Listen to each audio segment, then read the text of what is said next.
Hindi to sponsored pero pwede mong pagalawin ng baso. Jumbo hotdog. Kaya mo ba to? Kaya mo ba to? Judith, sa hotdog, anong gusto mo? Mataba na maliit o mahabang mapayat? Hindi ako sanay sa ganun size. Saan? Sa maliit? Anong gusto mo malaki? Mataba na malaki, ganun. Mataba na malaki. Ano na iba?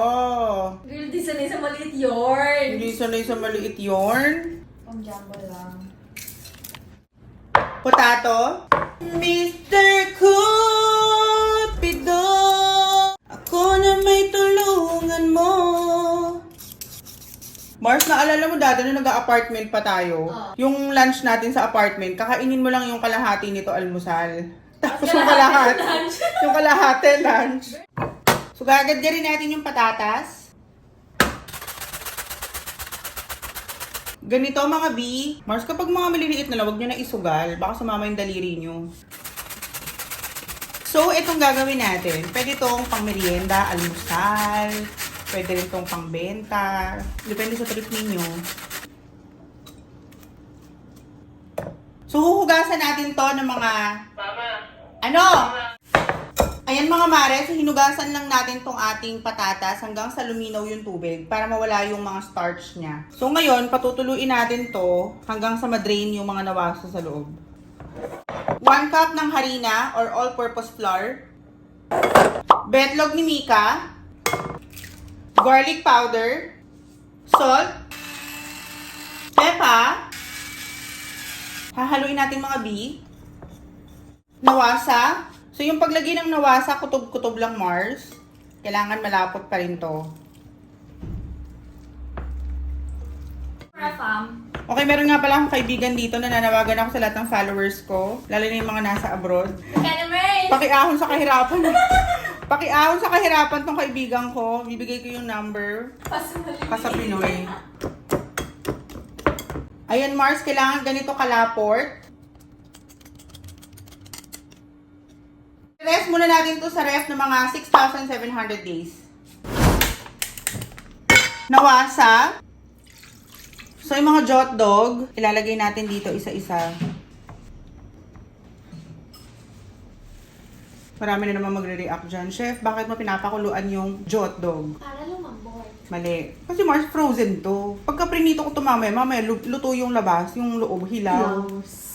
Sunga-sunga. Pasensya na ibang hato kasi yung... Huwag sunga-sunga, B. Kailangan alam niyo yung mga pangangailangan ng mga hotdog ninyo. Alam niyo kung anong Ibang gagawin sa pangangailangan kasi alam ko, girl. Ayan tayo Ibang pangangailangan yung gusto mo sa hotdog. Ngayon mga mare, tutuhugin na natin yung mga hotdog. Panalo to. Paano ang hawak? Kailangan hawak mo ganyan.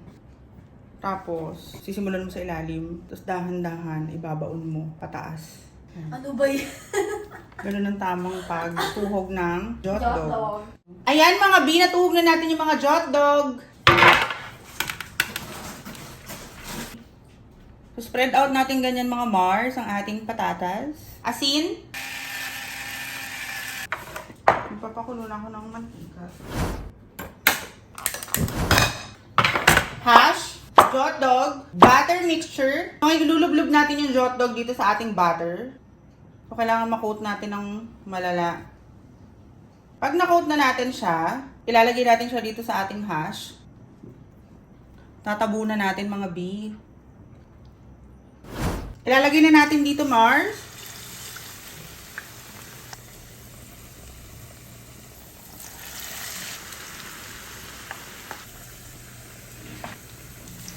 Ang cute.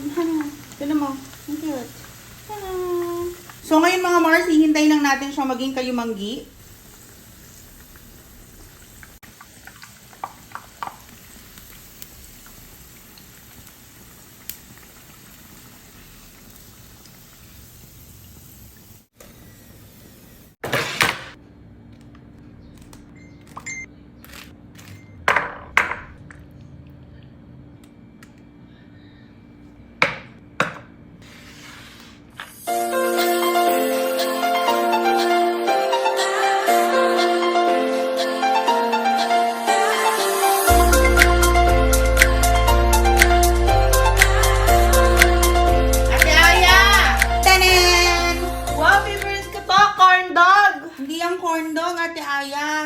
to? Hashdog.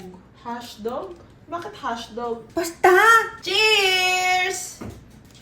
Ito. Cheers! Ha? Harap. Ate, ay, timpla mo akong kape. Ang pa mo kumalo? Ano ba yan? Timpla mo na akong kape. Ito mo na kumalo. Ako na lang lagi nagtitimpla. Ate Susan! Timpla mo nga